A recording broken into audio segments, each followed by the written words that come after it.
So I did this sketch of Joe Rogan because of my thoughts are on this whole topic. And that's what I do. Sometimes I'll sit down and I'll be like, what's going on in the country? Who's an important historical figure right now? And it doesn't have to be somebody I love. I mean, I can do Trump, I can do George Washington, or I can do, Justin Trudeau, like I did last week. But so I sat down, I started drawing Joe Rogan, and here you can see it's kind of a time lapse. I've sped it up 3 times the normal rate, and I start with the eye, and I'm just putting it in. This is real relaxing for me to do these sketches, and as I'm doing them, I'm thinking about the person, who they are, and what's happened, and I find Joe Rogan to be a fascinating person because he seems like a genuinely likable guy. He just likes to talk to people, and he doesn't seem overly judgmental, which I think is part of the appeal. But the He's thing that like I hanging out. thing He's that like I hanging like out with about Joe Rogan is that he seems very open-minded about things. Like he genuinely wants to know the truth. And I may not agree with him all the time, but I like that quality. I wish more people were like that.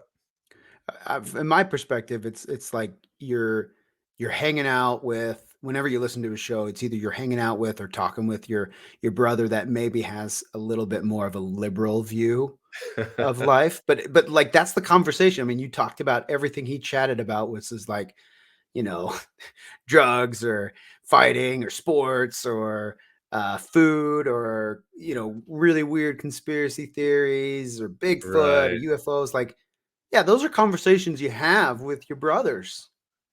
True.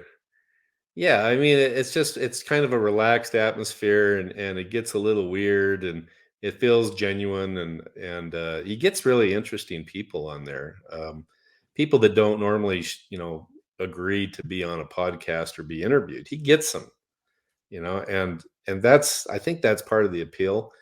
I think it's some of my favorite ones I've listened to that I've actually actually sat down and listened to the whole thing was when he had Alex Jones on there a couple of times.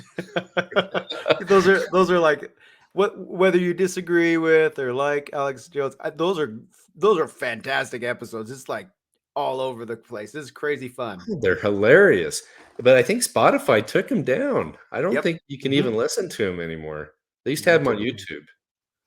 Yeah, you can find them. I think it's called BitChute. If you go to BitChute, I think Uh-huh. other people have uploaded copies up on Rumble. You could always find a copy on the internet. That's the beauty of the internet. Oh Like yeah, BitChute or that's Rumble is where you can that's find probably stuff like true. that. That's probably true. But I mean, I've seen some really hilarious ones where like one I saw this one where he barged into a Google. It was like a Google convention, and you wanted to talk to all the head people there, and all these little staffers were like following him around. You got to get out of here, sir. You got to get out of here. And he had Wait, who are you talking about? Are you talking about Alex Jones? Alex Jones. Oh, Yeah.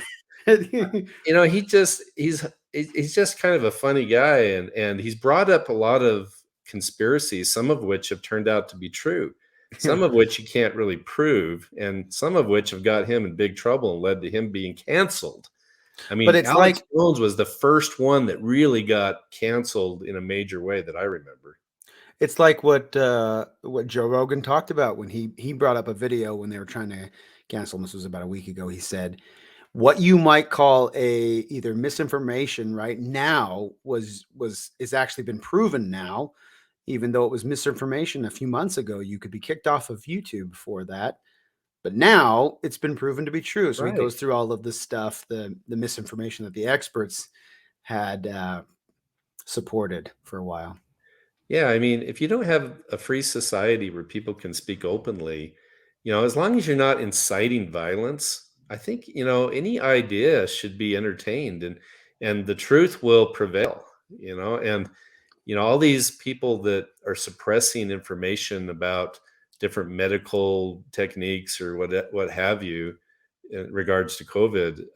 I think that it doesn't sit well with a lot of the American people, and it actually increases the curiosity and the suspicion levels of most people when they feel like they're being suppressed. And so my opinion with Joe Rogan, by the way, this was a fun drawing to do. He's got a good face. That's a There's like a funny little comment. piece. I don't know if it's a little piece of eraser or something down by his lip corner. I'm gonna have to take that off. I wonder if I did. I probably have to blow it off or something.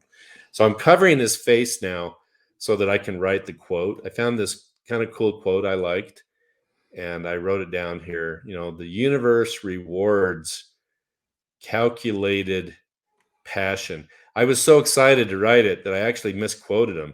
And I'm looking at that. I'm like, oops, how am I going to fix this? I forgot a word.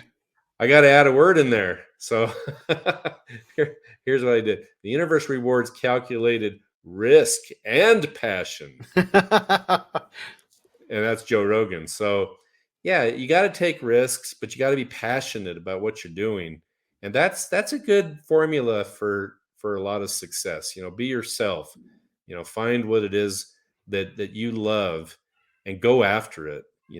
And you can't worry about whether you're going to be canceled. If the woke crowd doesn't like what you're doing.